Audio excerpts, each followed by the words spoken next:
ঋষি কি হ'ল ঋষি? মা মাধুৱে আগতে কলেজৰ পৰা আহি এনেকুৱা টাইমতে কল কৰে যে সেয়েহে ঘপককৈ কলটো বাজি থকা যেন পালোঁ। মই তোমাক এদিন কৈছিলোঁ নহয়, মোৰ কথা নুশুনিলা। এতিয়া গম পাইছা? মা মই তোমাৰ কথা ৰাখিব চেষ্টা কৰিছিলোঁ, কিন্তু তাইৰ সেই ভালপোৱা নাটকখনৰ অভিনয় বলি হৈ আজি মই এই আঘাতৰ সন্মুখীন হৈছোঁ। মা বুজিছোঁ দিয়া, লাহে ধীৰে সকলো ঠিক হ'ব। এতিয়া অলপ শুই দিয়াচোন। অ' মা, তাইক মই সঁচাই ভাল পাইছিলোঁ, কিন্তু তাই মোৰ ভালপোৱাবোৰ কিয় মিছা বুলি ভাবিলে?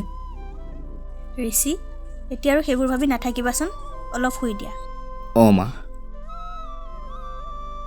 হে ভগৱান, সকলো যাতে ঠিক হৈ যায়, তোমাৰ ওচৰত তাৰে প্ৰাৰ্থনা কৰিছোঁ।